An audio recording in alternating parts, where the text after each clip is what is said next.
Gente, boa tarde. Estamos aqui pela TV Horizonte, a TV de Nossa Senhora da Piedade, a nossa padroeira, né? Um abraço para você, minha amiga dona de casa, companheira de todos os dias aqui na TV Horizonte. Um abraço, paz, alegria e saúde para vocês.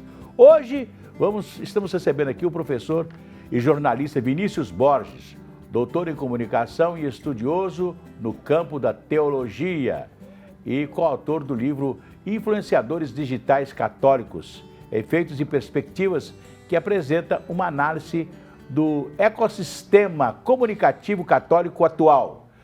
Seja bem-vindo, Vinícius, boa tarde. Boa tarde, Assir, boa tarde a todos que nos acompanham pela TV Horizonte. Para mim é uma grande honra e alegria estar aqui. Pois é, você que é professor e é comunicador, né, da Escola de Comunicação da Faculdade Católica, né? Que é uma das primeiras faculdades de comunicação da cidade, né? Nós tivemos duas praticamente na década de 70, iniciando na Católica, e também na UFMG, né? As duas primeiras que surgiram em Belo Horizonte. E vou lembrar aqui do professor e jornalista Lério Fabiano dos Santos, né? Que foi o primeiro diretor da Faculdade de Comunicação da Católica e foi um revolucionário na sua época, né? Lembrar dele aqui, que de vez em quando a gente encontra com ele aí pelas quebradas da vida. Mas, ô Vinícius, o que é isso que é influenciadores digitais católicos? A gente sabe que tem influenciadores digitais em todos os ramos, né? Sim. Tem artista aí, tem pessoas aí que tem 17, 20 milhões de seguidores e etc. Tal. E os influenciadores católicos, onde estão? Muito bem, Assir. Os influenciadores digitais católicos, assim como qualquer outro influenciador digital, eles estão nas plataformas digitais. Para quem não sabe do que a gente está falando, Assir, plataforma digital são as redes sociais, né? Redes sociais. A gente costuma falar mais rede social. Então tem YouTube, Facebook, Instagram, Twitter, hoje chama X. Essa galera tá lá produzindo conteúdo, incentivando e estimulando debates, né? No caso dos influenciadores católicos, eles buscam as redes sociais para evangelizar. Mas aí, Assir, tem uma coisa importante da gente pontuar, que é o que o livro, vou aproveitar para mostrar aqui, se me dá licença, eu trouxe aqui uma edição do livro, ele foi lançado recentemente, Influenciadores Digitais Católicos, Efeitos e Perspectivas. Até aproveitar, Assir, para mandar um abraço para os outros autores, está aparecendo aí na tela, professor Moisés, professora Fernanda, professora Aline e professora Alzirinha. A gente busca entender se esses influenciadores, em alguns momentos, eles estão evangelizando ou estão produzindo também outros conteúdos possíveis, né? Nem sempre quem se coloca como influenciador digital católico nas redes está evangelizando. É uma questão a ser respondida também por outras pesquisas. Pois é, e quais são esses principais influenciadores católicos, né? Tem ali o padre, tem o bispo, ou são só os leigos, são só as pessoas que são mais interessadas no tema?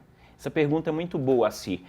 Quando a gente foi começar a pesquisa, foi uma pesquisa de mais de 2 anos, nós fomos tentar responder exatamente isso. Quem são esses influenciadores? O que a gente percebe? A grande maioria são padres. Então hoje existem muitos padres influenciadores, mas também há muitos leigos. Se a gente for pensar, por exemplo, bispos, religiosas, né? Não tem muitos, são poucos. Porque a gente precisa pontuar, Sir, que não basta estar nas redes sociais para ser um influenciador. O influenciador é aquele que tem uma atuação constante nas redes, ele produz conteúdo de forma rotineira, geralmente diária, e ele faz das redes uma das suas principais atuações. Então, às vezes, por exemplo, hoje é difícil alguém não ter perfil na rede social. Todos nós temos. Todos nós influenciamos alguém, mas nem todos são influenciadores. O que diferencia quem só está na rede para ter o seu contato, a sua comunicação, para um influenciador, é especialmente a profissionalização. O influenciador, ele se profissionaliza. Geralmente ele tem uma equipe junto, ele tem uma equipe de marketing, ele tem uma assessoria, ele produz conteúdo, como eu disse, de forma rotineira.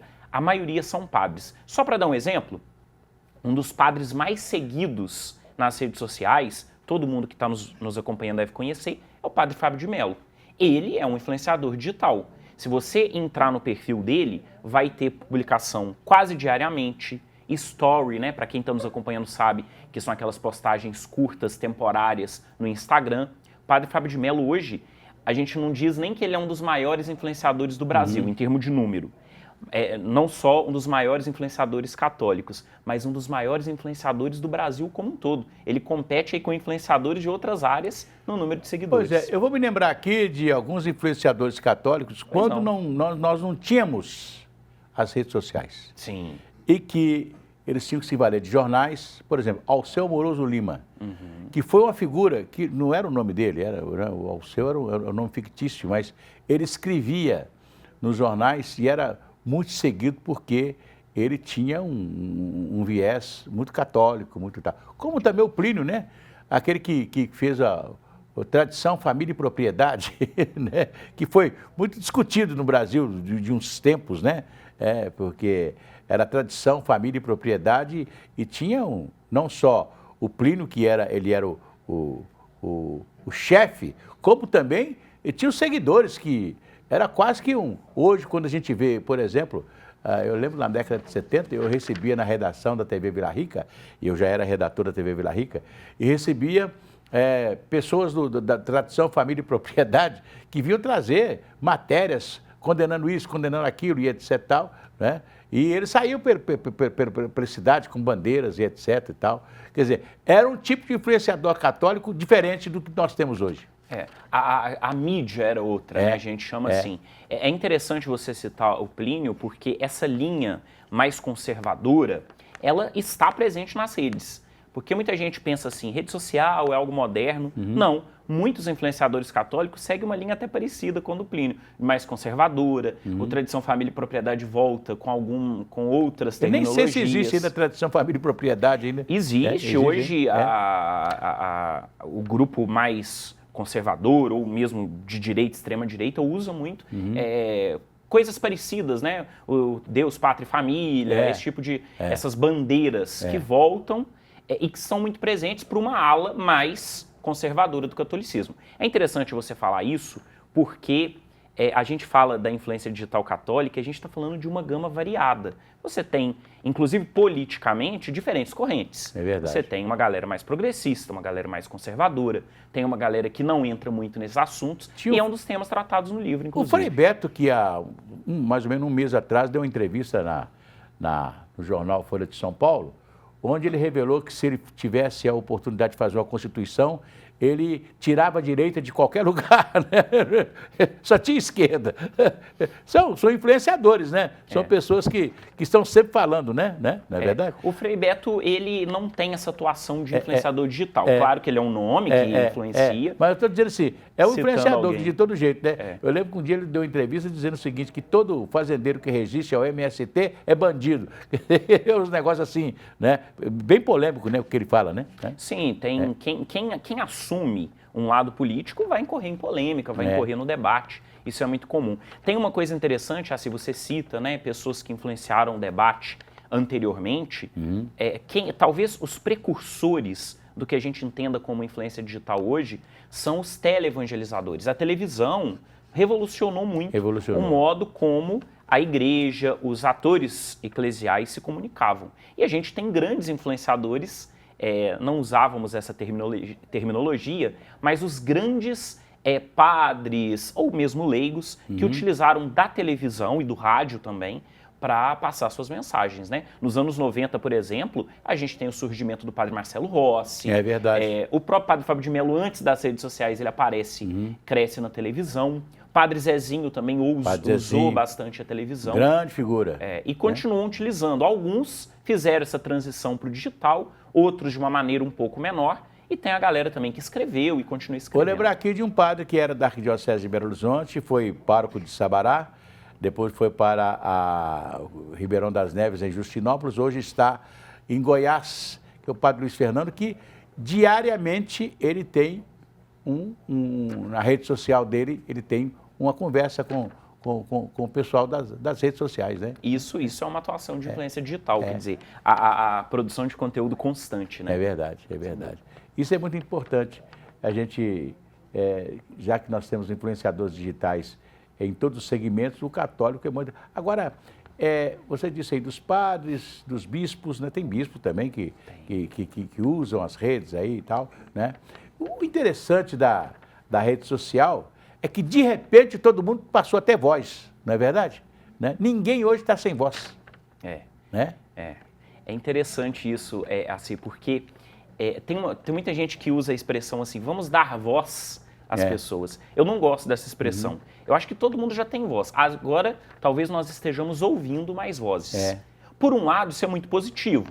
Muita gente que não tinha espaço encontra espaço para verbalizar. Hoje de manhã eu estava acompanhando vários indígenas produzindo conteúdo. Nós temos hoje, por exemplo, influenciadores digitais indígenas. E durante muito tempo no Brasil nós não ouvimos as vozes dos povos indígenas. Então alguns grupos que não tinham espaço midiático passam a ter esse espaço. Mas eu acredito, e a sua pergunta talvez provoque isso, que a gente tem também problemas, né? As redes se tornam, às vezes, um espaço de muito ataque. Por exemplo, no caso da influência digital católica, nem sempre a gente vai ver a evangelização no sentido estrito, ou seja, passar a mensagem do evangelho, aquilo que Jesus falou. Mas, por exemplo, muita gente vai para as redes sociais atacar o Papa Francisco. É verdade. E assim, discordâncias, isso é da vida. Agora, ataques, agressões, que é algo que nas plataformas digitais a gente vê bastante, isso é muito problemático, é muito perigoso. Não só o Papa, mas a qualquer pessoa. É né? verdade. Nós, de uns tempos para cá, depois das redes sociais, foi uma revolução na comunicação do país, né? Porque, de repente, aí fala assim, não, o país está dividido. O país está dividido. Talvez o país sempre esteve dividido, só que tem que as pessoas não apareciam, não tinham oportunidade de aparecer, né? Então, hoje, eu lembro disso, porque eu fui repórter político mais de 35 anos, né? Ali, no dia a dia, eu estou, inclusive, escrevendo um livro que eu conto um pouco do que eu fui testemunha, quando eu tinha 13 anos de idade, quando o Jânio renunciou, e venho desde essa época acompanhando política no Brasil. Então, o mais interessante é que hoje você tem, chegou uma parte do tempo dos anos 80, 90, que só, vamos dizer assim, só apareceu nas ruas o pessoal ligado ao PT, por exemplo. Né? O PT tinha uma capacidade de organizar manifestações, etc, tal. E essas manifestações, elas apareciam justamente no momento de se fazer greves, se funcionário público, professor. Aliás, a primeira greve de professor, né, que nós tivemos aqui em Belo Horizonte, em Minas Gerais, né, foi com Luiz Soares Dulce, que era um professor da rede estadual de ensino, e que liderou a greve, e ele também liderou a formação do PT aqui em Minas Gerais, né? Então, quer dizer, então era um tipo de segmento político que estava na rua. De repente, o outro segmento político, depois com as redes sociais, ele apareceu. Não? Quer dizer, olha o que a rede social produziu. Aí nós falamos assim, o país está dividido. Mas eu não sei, eu acho que sempre esteve dividido, só que as pessoas não tinham, o que nós dissemos aí há pouco, não tinha voz. Né? Sim, sem dúvida. A gente trata um pouco no livro isso, né, como que o tensionamento político no Brasil, ele também aparece nas discussões religiosas. É verdade. Mesmo dentro da Igreja Católica, você tem alguns tensionamentos. De hora, alguém mais ligado a um lado, mais ligado ao outro. E você traz algo interessante, né? A partir de 2013, especialmente, as suas também são tomadas pela direita. Então, a esquerda tradicionalmente ia às suas, pela tradição dos movimentos sociais, movimentos populares, e hoje você tem movimentos conservadores também nas suas. Né? Então, isso é algo muito contemporâneo. Não que, né, a direita não tenha ido para a rua, você citou, em alguns momentos foi para a rua, inclusive para apoiar o golpe militar, mas hoje você tem aí uma disputa nas redes e nas suas. Né? É uma discussão hoje que a ciência política também faz. É verdade. Bem, nós vamos continuar conversando aqui com o nosso professor, o jornalista Vinícius Borges, doutor em comunicação, e que, juntamente com outros companheiros, lançou um livro aqui, Influenciadores Digitais Católicos. Daqui a pouco a gente continua a conversa. Mas antes eu vou cantar. Vai tudo bem, muito bem, muito bem, muito bem, muito bem, muito bem, bem. Com pílulas de Lúcen. Sabe aquela dorzinha urinária, aquela sensação de queimação e ardor? Pílulas de Lúcen, há 80 anos, fazendo bem à saúde do povo brasileiro. Se persistir os sintomas, o médico deverá ser consultado. Estamos aqui conversando com o professor e jornalista Vinícius Borges, mas antes eu quero cantar aquela musiquinha. Se a criança acordou, dorme, dorme menina, tudo calmo ficou, mamãe tem Auricedina. A Auricedina é um analgésico e antisséptico de uso local para adultos e crianças. Todo mundo sabe, dor de ouvido, Auricedina. Se persistir os sintomas, o médico deverá ser consultado.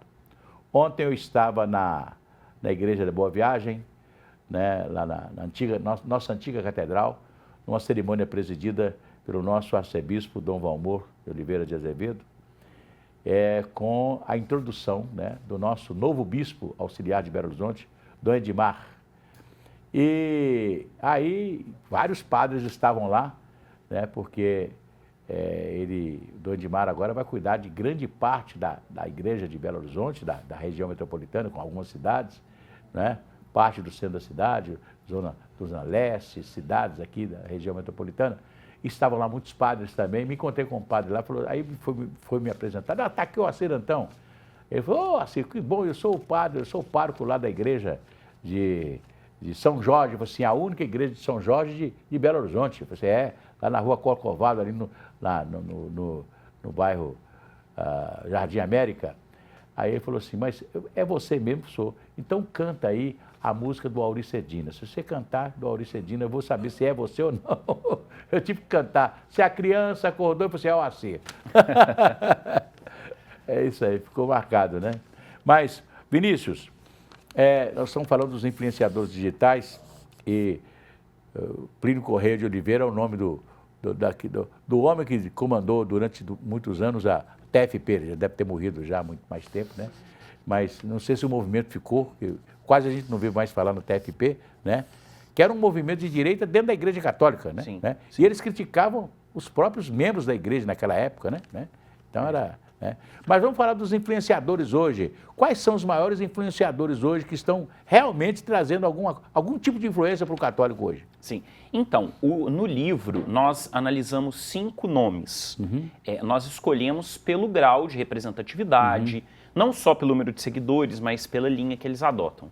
São eles o padre Fábio de Mello, que eu já citei, o padre Paulo Ricardo, esse muito ligado, talvez não com esse nome, mas é o que você traz da TFP, é uma linha mais conservadora, é alguém que está presente nas redes. O padre Patrick é um padre que começou a fazer sucesso com piadas, humor na internet. Quem está nos acompanhando, com certeza, muitos devem ter ouvido falar dele. A gente também traz o padre Júlio Lancelotti, que também é um padre que hoje tem uma presença midiática não só nas redes, mas também em outros espaços. E um leigo, chamado Bernardo Kister, também de uma linha mais conservadora. Mas, então, são esses 5 influenciadores que a gente estuda, a gente vê quais são os conteúdos, como eles atuam e o que isso diz para o fenômeno. Porque o nosso objetivo, Acir, não é julgar a ação desses 5 influenciadores. Nosso objetivo é olhar para eles e entender como que esse fenômeno hoje impacta a vida da igreja. E eu já vou adiantar um impacto. Por exemplo, assim, você citou aí que esteve na Igreja da Boa Viagem, quem é católico sabe como funciona mais ou menos a igreja. Hoje, a vivência religiosa, ela tem mudado com a presença dos influenciadores. Tem. Porque, olha só, antes você ia na sua paróquia, você acompanhava o seu pároco, acompanhava o padre responsável por aquela paróquia. O que acontece hoje? Muita gente acompanha o pároco da paróquia, obviamente, mas ele pode seguir muito mais as ideias ou a linha teológica de alguém que essa pessoa siga nas redes sociais. Isso aconteceu muito a partir da pandemia. A pandemia ajudou muito, claro, com certeza. Nós temos aqui até um outro canal de televisão aí que está tocando músicas gospel católica, né? Porque ele passou a transmitir missa, né? Exato. para uma paróquia e aquilo foi crescendo, né? Justamente o católico fiel, ele passou a acompanhar hoje com a facilidade do telefone, muito fácil, muito né? fácil, né? E isso, a gente diz que isso desterritorializa a experiência da fé. Na pandemia era muito comum a pessoa que às vezes queria assistir uma missa, a gente só teve momentos que a gente só podia ir a uma missa online, né? E a pessoa podia assistir uma missa do norte do Brasil, do sul, não necessariamente da sua paróquia. Então a experiência ela muda muito. E isso é um desafio para a igreja. E vou dizer uma coisa para você, um dia eu estava, eu tenho um sítiozinho aqui, nos arredores da cidade, e isso há alguns anos atrás, bem anos atrás, aí será uns 20, sei lá, mais de 20 anos. E um dia eu estava, eu tinha instalado uma parabólica. Na roça você tinha que pôr uma parabólica, né? Porque não tinha outro tipo de televisão e tal, e mesmo a televisão aberta não pegava direitinho e tal. E eu estava, né, com toda aquela novidade de parabólica, e de repente me deparei com um padre falando, assim, de repente eu assustei com aquele padre falando né, numa missa, e ele estava contando a história de São José e Nossa Senhora. Mas ele contava uma história de uma maneira tão interessante que eu fiquei colado nele, né? Ri muito com ele, porque ele fazia o público rir, né? E você falou aí de um padre que conta, ele não contava piada, mas ele falava, ele chamava o capeta de encardido, né? E tal, que era o Padre Léo, né? Sim, que foi muito famoso. O Padre Léo foi uma pessoa que depois nos deixou muito cedo, né? Mas que teve uma influência muito grande junto aos católicos, né? Teve uma grande influência. E Porque muitos que seguem a linha dele continuam. É justamente porque, olha para você ver a mudança. Eu sempre falo isso. Você tinha na igreja, né, aquele padre que falava para dentro, né, que não tinha muita emoção ao transmitir as coisas, não é verdade? Uhum. E a nossa igreja foi ficando, né, envelhecida, né? E de repente as redes sociais, toda essa revolução de comunicação que tivemos, né, nos trouxe padres verdadeiros mitos, né, que passaram a falar conosco, né? E as redes sociais mostram isso, né? As redes sociais, elas têm a gente costuma dizer que elas têm uma lógica, um jeito, né? Quem consegue se adaptar àquela lógica, consegue viralizar, né, o termo que a gente usa hoje. Mas o que a gente também traz no livro são os riscos, né? Uhum. Por exemplo, um influenciador digital que se pretende evangelizador, ele precisa pensar se de repente a imagem dele não está sobressaindo a mensagem que ele se propõe a passar, né? Porque as redes sociais, elas são muito voltadas para um personalismo, ou seja, o que é personalismo? A pessoa fala só dela, só dela própria, e não da mensagem que ela quer transmitir. E um outro dado, Assir, uma coisa que às vezes as pessoas podem se confundir, é achar que influenciador digital é só quem tem milhões de seguidores. Não. O influenciador, ele pode ter poucos seguidores, ele pode ter 1.000 seguidores, 5.000, que a gente às vezes chama de nano-influenciadores ou micro-influenciadores. E essas pessoas também fazem a diferença. Elas também ampliam a sua mensagem, também conseguem impactar. Então, não achemos que o influenciador digital é só quem tem milhões de seguidores. Vinícius Borges, onde encontrar o seu livro? O livro pode ser encontrado, eu vou mostrar aqui mais uma vez, na Ideias e Letras, no site da Ideias e Letras, e também na Paulus. Ideias e Letras da Rua Bernardo Guimarães. Isso, lá na Paulus eu acredito que já tem. Vou fazer uma seresta lá no dia 12 de julho. Oh, maravilha. É isso aí. Tá na segunda reimpressão já, então acho que já chegou lá na Paulus. E aí na internet também é só jogar o título do livro, que vocês encontram ou no site da Ideias e Letras, da Paulus, ou em algumas outras plataformas. Muito obrigado ao jornalista e professor da Faculdade de Comunicação da Católica, o nosso querido Vinícius Borges. Gente, agora vocês vão ficar com o jornal Horizonte Notícias. E um dos destaques é o Dia Livre de Impostos. E ainda, Dom Edmar José da Silva iniciou os trabalhos na Arquidiocese de Belo Horizonte. Fique ligado, daqui a pouquinho.